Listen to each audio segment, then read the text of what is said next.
Right.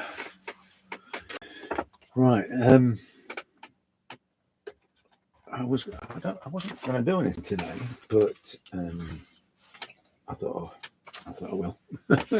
um, Not for any other reason, but just to have a ramble and a rant, possibly.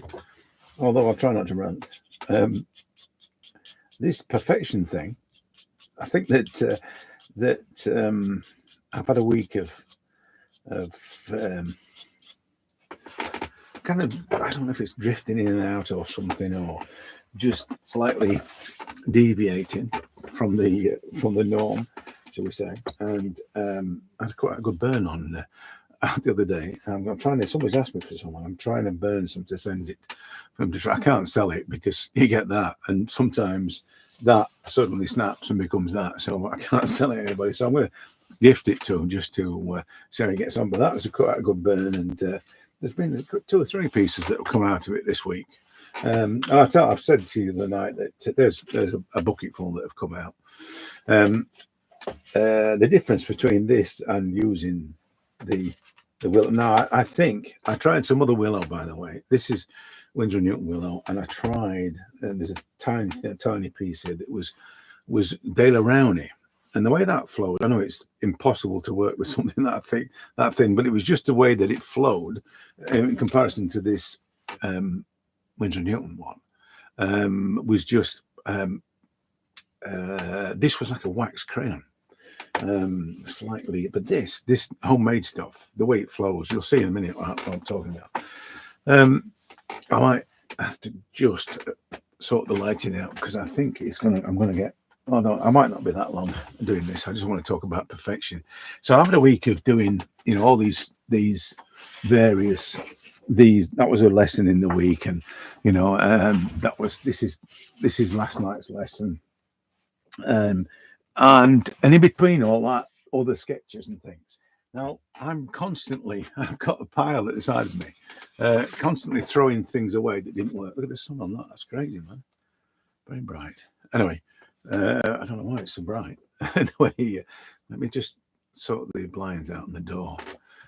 So I'm constantly throwing away things that just mad scribbles that I'm not really judging to be perfect or imperfect or successful. I think that it's the gestural thing, the essence thing. If I'm not getting the pure essence of what I'm after, I'm just moving the screen. Hold on a minute. I can get rid of some of that glare. Is that better? Yeah, that's better. So as I said, it's not about perfection. It's about this purity of line thing. And when I'm doing, I'm not bothered about whether it's perfect. This one, for instance. So as I was scribbling these, you see, I'm not bothered about it being perfect. See, the mouth's too big and all the rest of it. It's not really that defines whether I throw it or not, or it gets binned. It's to do with this essence thing. It's to do with the purity of the marks and the way that I connect with the subject. It's all that sort of thing. So I'm not chasing perfection. And to be fair, I tell you now, you should never. It doesn't matter if it doesn't work. It doesn't matter, and whatever work is, what you define as work or not working, it doesn't matter. It's not really about that. It's about there's a kind of an essence that happens with this, and I think the dilemma is we're talking about drawing portraits. So by its very nature, that's a copy of somebody's face. But and getting over that bit, getting over the idea that it's more than just copying somebody's face, can be difficult for people to understand that it's more than just this replication of somebody's features, and that it's a really difficult thing for a lot of people to understand that it's not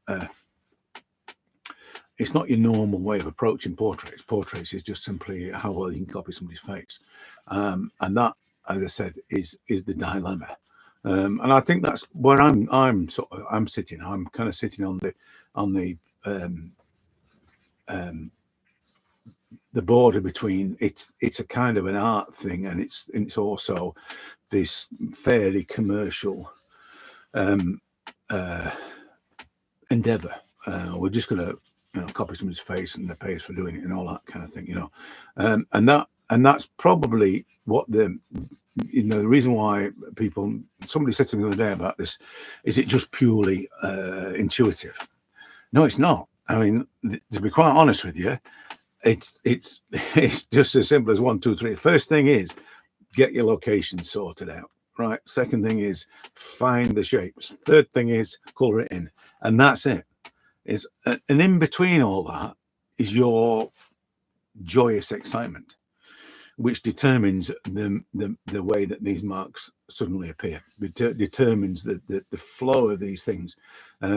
It's not really intuition in the early stages. It is definitely a process in terms of the mechanics of it, but it's simple. It's nothing complicated. It all revolves around the observation, obviously, but it's nothing complicated. And that because once you've got the reason why it's not complicated, or it shouldn't be complicated, is because you don't want it to be, because there's the connection between you and the subject is so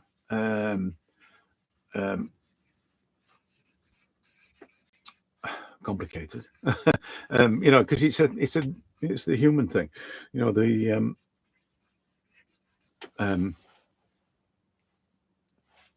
emotional thing, and that's a thing that people won't give into. So they won't give into the way they feel about somebody is the way they draw somebody. What they won't let that drive the way they draw somebody. They'd much rather it being an anatomical exploration, a replication of known anatomical facts, than it being something purely emotional. So that's the complication thing. The rest of this, which is just as I said, find the locations, find the shapes, color it in, is nothing to do with a arty-farty kind of, it has to be inspired kind of thing. It's nothing to do with that.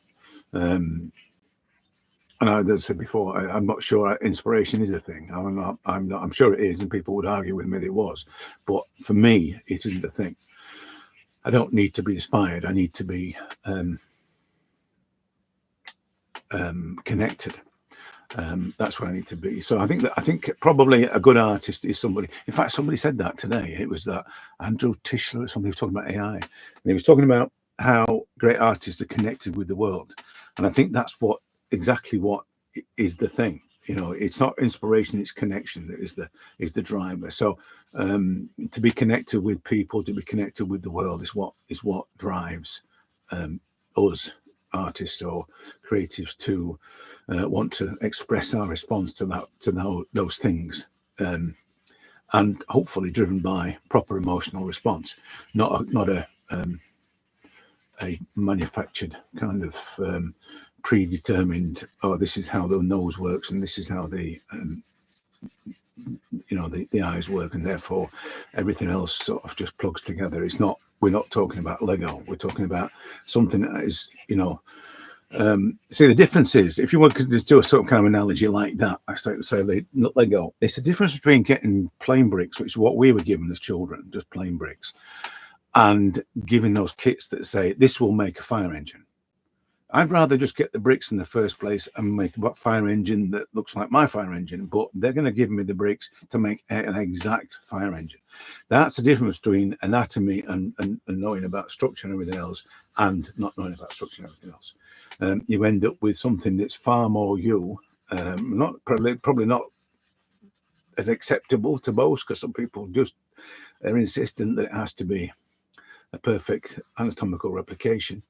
But to you, that has to be your response. Then I'd rather go with the loose bricks that I can make whatever I want to make out of them, rather than a predefined outcome, which is what you're going to get with a lot of the Lego kits now. So I had this conversation with somebody from Lego, and they said that, and what a shame that is, that people preferred the ready-made, this is what you're going to end up kind of thing, when really a child's mind should be allowed to deviate.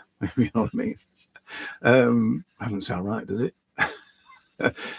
Yeah. So as I said, it's not about perfection. It's not about being right. It's about doing this. It's about doing it, and sometimes it works and sometimes it doesn't, and that's fine, you know. And I think that's probably the hardest thing for people to live with. There is this immense pressure to make it perfect, and it's not even something that people are going to say directly to you.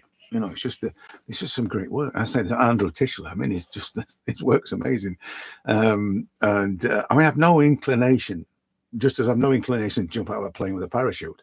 I have no inclination to do the kind of thing that he does. Nor the guy, he was talking to the guy that does the cowboy scenes, you know, and I know deep down that I could do it. I know deep down that I could do exactly what they do. Give me the time and the materials and the references and the resources, and I could do that. But I have no inclination at all, and that's the thing. You know, I think a lot of us are capable of great things, but it's the inclination thing. You know, this sort of, you know, why would you want to? Why do you want to do it? You know, I'm not in that sort of arena of art isn't like that for me. It's something else.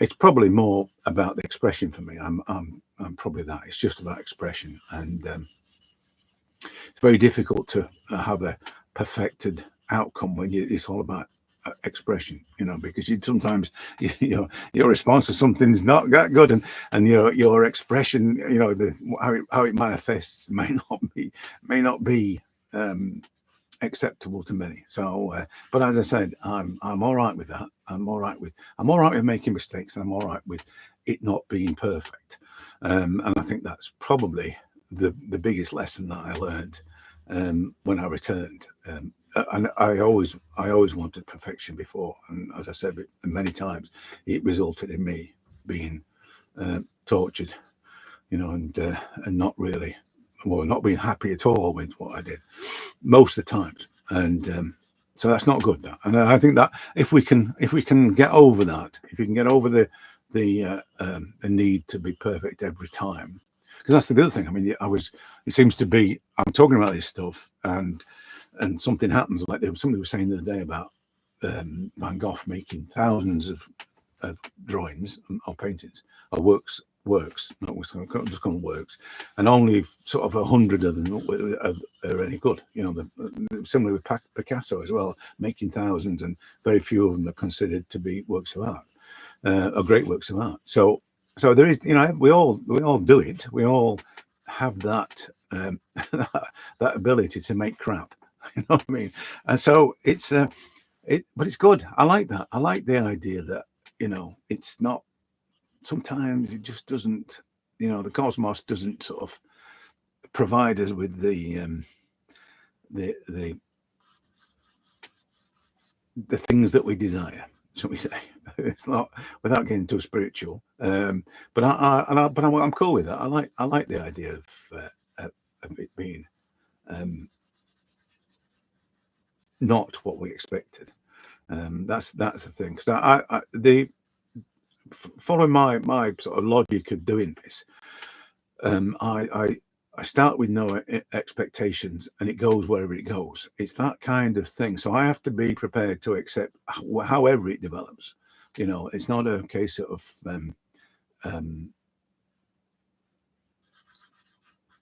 it doesn't work if it doesn't fit this criteria. I can't.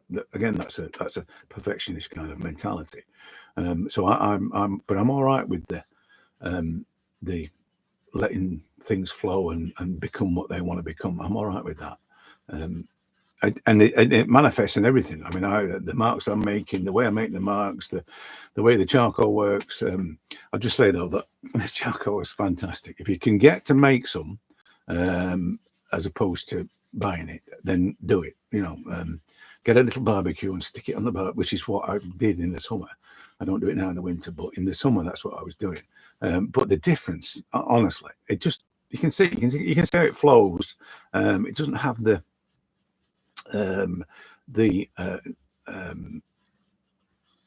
it doesn't have the need to be forcefully applied, because that's another thing with the this sort of response communication type of thing that I'm talking about, responding to a subject thing. A lot of it is to do with how it flows through my arm.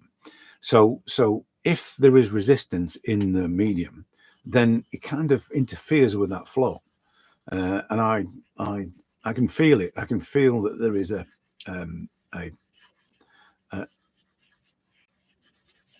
lack of flow. I actually feel that if I can't, if the charcoal can't just apply itself to the surface without any great effort, it needs some kind of force to make it happen. Then you're getting on the cusp of this understanding the medium, what it does, so you can work with the medium. You get into that, and this is kind of why I prefer to work with charcoal and oil, because I don't have to consider the medium. I'm not really. It makes marks and that's it. It's not really I'm going to consider whether that's dry already or that kind of thing. So I'm anything that I can remove. I still paint, as you've seen me painting, but anything that I can take away that I see as a barrier, then I will. And as I said, it's also this perfectionist thing. So the barrier in terms of perfection is that you've got an outcome that you've predetermined, and you've got to meet it. You've got to get there. And if you don't get there, then you failed. That kind of thing. And the problem with the perfectionist mindset is that it doesn't happen at the end. It happens all the way through it. So every mark that you make has to be the perfect mark. Every choice of color has to be perfect. It's all of that. So, and the only way you can judge the perfection is through comparison. So it's perfect because it matches something else. So, and that, as I said, is the difficult thing for a lot of people to sort of get their head around. And but it's also the thing that causes so many problems. It's sort of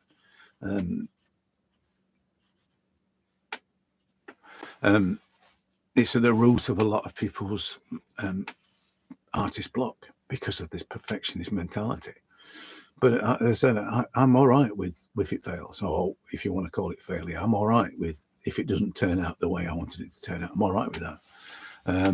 It's just the best thing is that I'm doing it. That's the main thing, and I don't think that because the other thing as well is I'm not really doing it for any other reason than my own benefit. So a lot of people would have an outcome in mind. It would be for a show. It would be for, an exhibition. It would be for a client, if it was a commission. But I don't have any of that. I do occasionally do commissions, but it's not really I don't seriously, do it. I don't do it in a way that I want to make money at it. I don't think you could unless you're some, big hitter and you can command the right kind of fees. But I would say my outcomes are my outcomes, and I'll live with those and enjoy it for the right reasons. That's the thing. So if perfectionism is a curse that you'll have, and I say I did have that. I did have the curse, and it did more harm than good. Honestly, I mean, and people will tell you that anyway. So anybody that's riddled with perfectionism will tell you that. I'm not saying that you shouldn't make perfect work. I'm not saying that at all. I mean, I would consider Andrew Tischler's work to be perfect. I've seen it and it's just stunning. But like I say, that's not me. I'm not really interested in that kind of thing. But if I don't think you could consider him a perfectionist. I think he's just good at what he does, and he's practiced a lot and he's spent a lot of time doing it. I think he said he spent 20 years struggling to make a living as an artist, and lost his home and all that sort of thing. And he's got this lot of life story thing on his page, and he talks about the struggle often. But I've not really had a struggle. I just walked away. That's not a struggle. I mean, he's stuck at it, and I just walked away. So what does that say about me? But as I say, I've got no problems with perfection if people can achieve it. But I'm not sure it's a choice that you should make or try and impose. You see, the thing is, if you say that it is about your expression, perfection might not be your expression. It might not be a thing. It might not fit with your method of expressing your creativity. So trying to force, shoehorn the perfection into your expression might be the wrong thing to do. So I would probably say it's a bit like, when you go to art college, when they do a foundation year, and they do the foundation year so that you can find out, where your creativity sits. And you can try all kinds of different mediums, like pottery and jewelry and all kinds of stuff. And that's what it's for. These are people that have thought about this in the past. There's clever people that have thought it through, have said that, let's just find out what exactly it is that drives this individual before we shoehorn them into life drawing or whatever it might be. It may not be their thing. So that's clever. And that's kind of what you got to do to yourself. You've got to give yourself the room to find where your creativity sits. And then you can, it might be perfection anyway. It might be, hyperrealism. Then do it. But until you know for sure, it's always going to be difficult. It's always going to make it a lot harder. So I'd much rather say, let's just have got everything and find out exactly where my creativity flows, what direction. It's like a compass thing, to find out which direction your creativity flows. So yeah, as I said, I just wanted to talk about the it doesn't always have to be right. Basically, it doesn't always have to be perfect, is what I'm saying. It can be whatever it wants to be. I think at the end of the day, as long as it's an honest expression of creativity, it can be nothing but a success. But when it's a contrivance of something that's meant to be it's this, that, and the other, and you'll know yourself when you try and deliberately make something happen, that it just doesn't happen, and it looks contrived and it looks overworked, and everybody says that I've just overworked it. Yeah, that's because you're trying to make it something it's not, and you're not allowing it to be what it should be. You're too busy trying to make it something else, and that is a major problem. A lot of people have that. I mean, as I said, that was my thing, but it's very difficult for people to get that, to understand that it doesn't have to be right. It can be whatever it wants to be. I mean, that thing of letting go and just doing it, that's scary. The amount of people that I talk to that just can't do that. I said the other day about cutting loose and letting go. The amount of people that have problems doing that. And it's because it's a feeling that, and I talked to somebody the other day about being creative, and I said, if you really experience a creative thing, it's a very strange, almost out of body kind of feeling. And if I could get into that state all the time, then I would. Sometimes it happens, sometimes it doesn't, and when it does happen, you're kind of out of breath with it. It's like you've just been running somewhere. It's that kind of thing. It's just sort of excitement and anticipation and just a very strange state. It's a bit like sort of going on a roller coaster ride and feeling the emotions that brings, and the inner body, outer body kind of stuff. And but as I said, it's not something that everybody. Well, it's not something that everybody wants. A lot of people want the outcome of this to be a perfect, considered and right every time thing. And I probably think that's, if you're doing this for a living, I would say that's where you live. And I don't think there's anything wrong with that at all. I just think it's a choice you make. But if you're fortunate enough to not have to have that, to be able not to say it's for a living, then really you've got no excuse.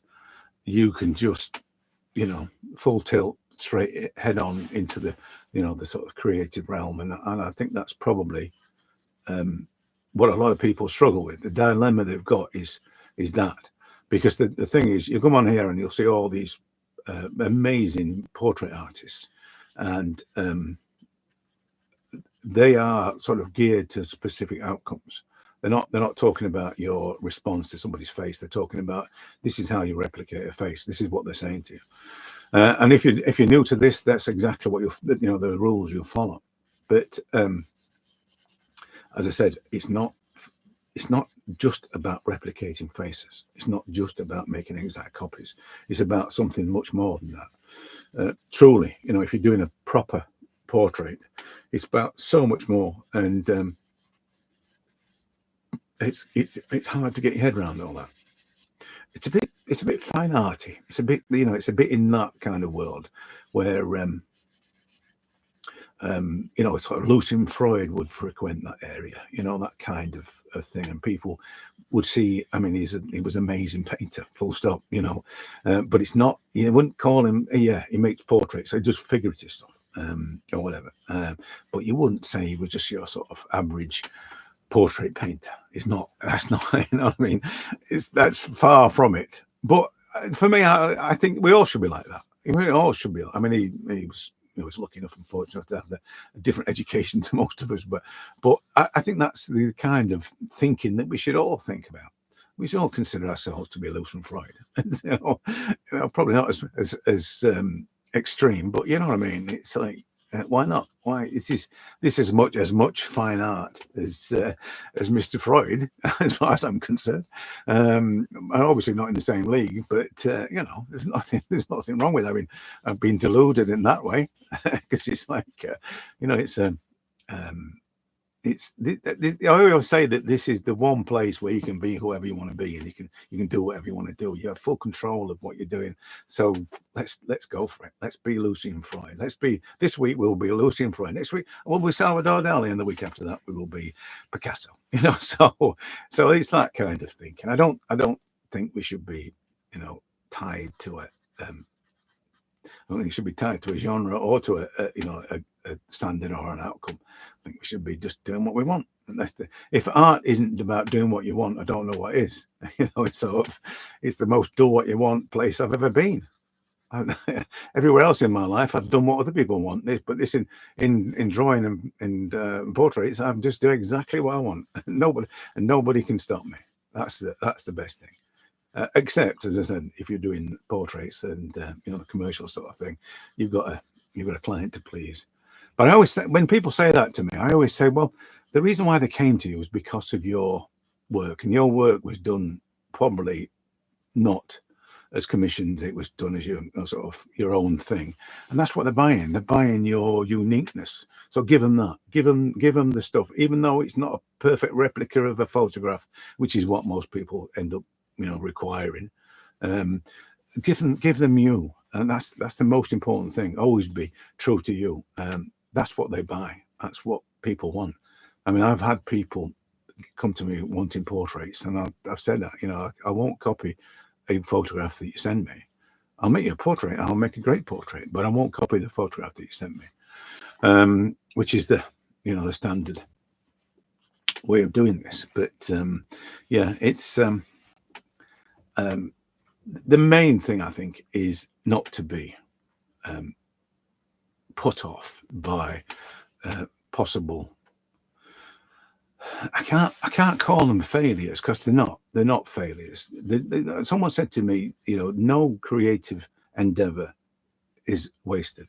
No matter what it is, it may not even be seen by anybody, but it cannot be wasted. It's just the nature of what we do, because this is a magical force. So it can never really be wrong, but it certainly can't be a waste of time, because it might be something that feeds your soul, and anything that feeds your soul, and nothing else, it will be certainly not a waste of time, because we don't spend enough time feeding our souls. We spend most of the time feeding our bellies, and I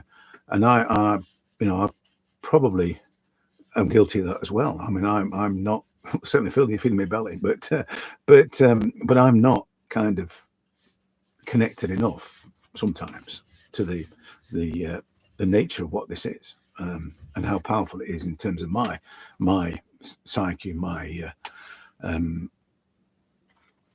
well-being, because that's another thing. I know people talk about art as being a healer and all that sort of thing, and I get all that, but I'm not sure it's just a healer. I think it's also being creative is something to do with the nature of humanity, the nature of being. It's a natural thing for us to be creative, and that if we're not, if we spent our lives, sort of pushing paper around a desk, that's going to be, it's got to be detrimental. That, which is back to this thing about being perfect. So if perfection is the goal, the judge, then it's going to stop you from feeding that part of your body that needs to be, the creative part of your body. It's going to stop you from that, because you're always going to be chasing that thing, that perfection thing. And like I said earlier, I don't know how you judge the level of perfection that you've achieved. It's easy for realists, sort of hyper realists, because there's only one measure, and that is how real does it look. Comparing it directly to a photograph, comparing it direct to so it's easy for them. I mean, it's hard because to do it is hard, and it's always going to be judged based on the perfection, the level of your brushwork and all that sort of thing. Always going to be judged on that, which is, it's hard. But if that's not your thing, if perfection is realism is your thing, the judging of it is very difficult. The judging of whether it worked or failed, it's very difficult. In a way, I'm kind of I try not to think about it in terms of how well it worked. I'd rather just say, I like that. There's things on this, for instance. This is going back to the technical thing. This is the hazel charcoal on a standard paper, but look at the way that the lines have been. They've to some extent, a lot of the lines that I made weren't deliberate. They were just me meandering across the paper and just trying to find the things that I was looking for, sort of the eye kind of implied in that way, the highlight on the lid, and I was just looking for. But as I'm doing that, it's applying the charcoal's doing a little bit of work. It's actually applying some finer lines, or even just a bit of texture, and that's the difference between decent or good charcoal and bad charcoal. That the charcoal is kind of working in my favor. I've always thought that there is a magic with charcoal, and it's the reason why a lot of people make portraits with charcoal, because it brings something more. The danger is that you might get sucked into the photographic replication thing, because it can do the continuous tone thing very well. So the danger is you're going to get sucked into that, and it then becomes about the execution. It becomes about the smoothness of your blends and all that kind of stuff, and that, in a way, you're missing out on the benefits of what charcoal can do if it becomes about those things, because charcoal does that depth of tone thing. It's much more than just a darker area. Within there are dark, there are other tonal depths to it, and that's what charcoal does. And it does it easily. That's another thing. That's another reason why people choose it for doing portraits, because it's so easy to make tonal areas. To manipulate tone is very easy with charcoal. So I would say that's another reason. That's the reason why I like doing it, or using it. But yeah, I'm going back to the right and wrong thing. I was doing I did those sort of 4 or 5 these things in a day, and I did them, and I've done them before, where I get so bogged down with the oil painting thing, which is what I did at the weekend, last weekend. But I get bogged down with it where I lose the flow thing, and so I did those. Not there's some people say, oh, you're going to 10-minute sketches, and all that sort of thing. I'm not sure about all that. I mean, I know it's Robert and I talked about these 10-minute sketches, and back in the day in the salons, they wouldn't do the sort of rapid sketching thing, and he got them to do it, and it was a big thing. And I'm not sure about that. I'm not sure whether it's a good thing or a bad thing. I think that just doing it with the right intention is the right thing. It may be a quick sketch, it may be something to do in minutes as opposed to hours, but that's irrelevant. It's not really about that. I think it's more about the purity of your intention, the clarity of your mark making, all that kind of thing, and the purity of your connection with the subject. I think it's more about those sort of things. It's a good conversation thing. I talked about the you know, a portrait is a conversation. And I think it's that. I think it's the better the conversation you can have, regardless of the length of the conversation. I think it's that. So I do those things, or I've done those things like that I've just shown you, and the ones that I'll go back and now that the light's back. So there's lots of them that I'm doing these in you know, rapid time. That's probably a bit longer than rapid, but there's lots of that kind of thing. And you know, sort of that was just really quick, as you can see. And I'm doing the, you know, find the locations, look for the shape, color it in thing. But that is what I expect. I think that's what you've got to do. I think you've got to expect that it you know, there is an element of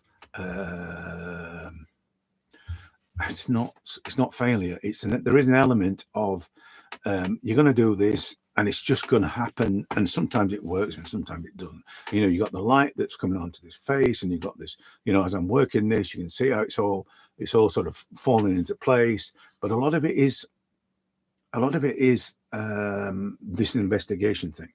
I'm relying a lot on the charcoal. There's no doubt about it. A lot of the marks that you're seeing on there are charcoal. Are the charcoal doing it and not me?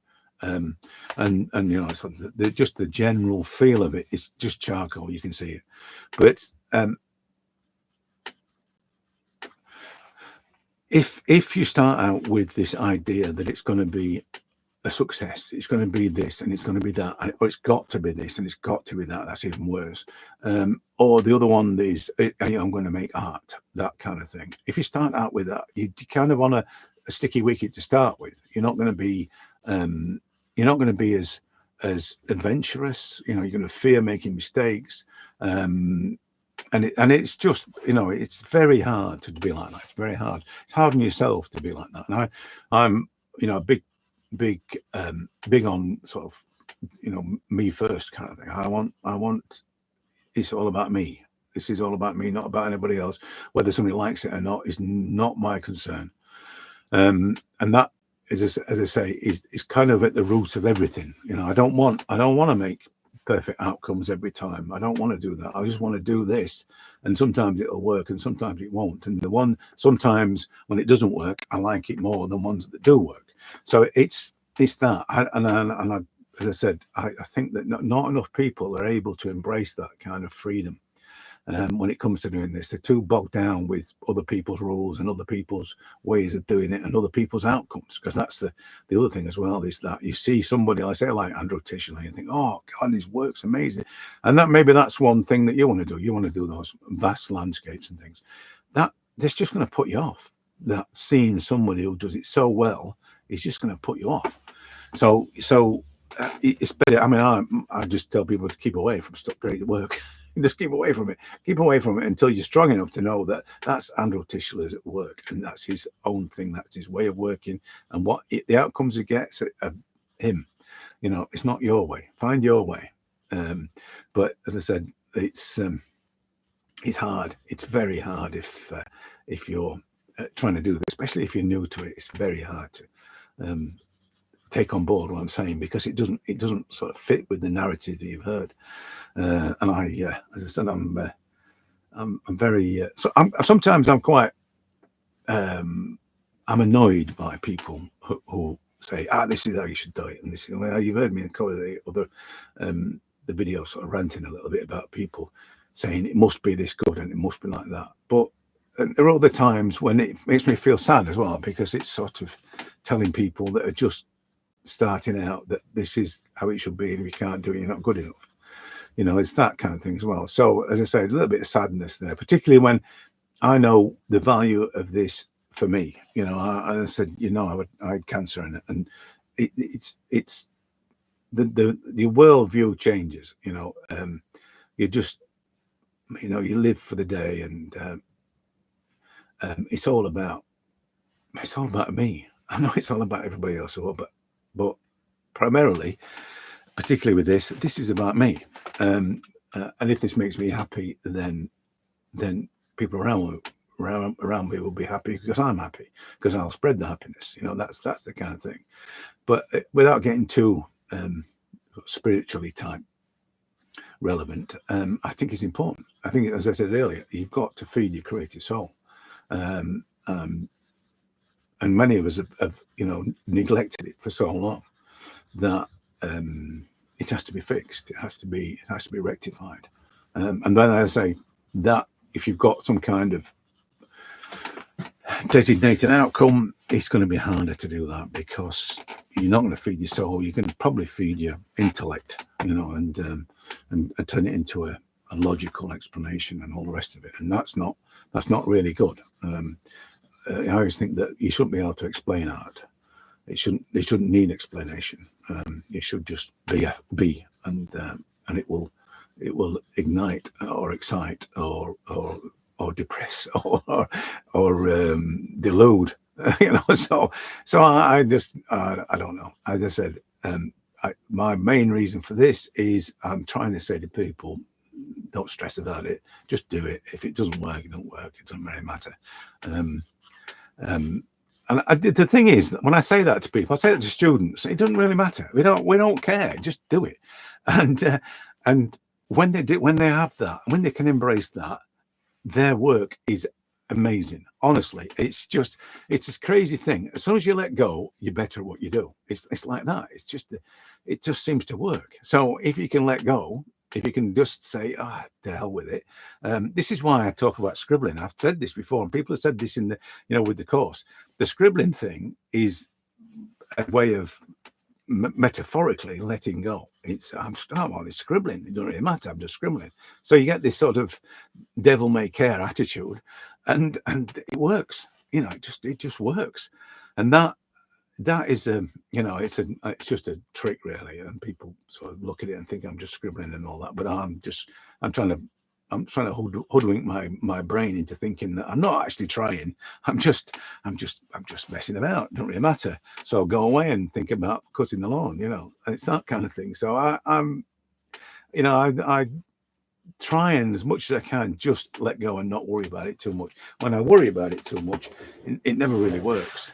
So as I said, it's for me, it is all about accepting that it's as much about the doing, and whatever turns out, however it turns out, it's what it is. Just go with that, and don't be afraid. Don't be worrying about it. Don't be trying to live up to somebody else's expectations and all that. I know it's portraits, and I know it has to look like somebody and everything else, but trust me, if you have a much more, I suppose the word relaxed, but it's that kind of thing. If you have a much more devil may care attitude to making art, then I guarantee that you will be better at it. You will improve quicker. You will make work that is uniquely yours, and you'll be happy with it. And other people will like it as well. And that's exactly. It's a myth that you have to please other people to be any good. Because you don't. You have to please yourself to be good, and then find the people that like what you do. I mean, that's the the age-old problem. And some of us can find people that like what they do, and some can't. But that's okay.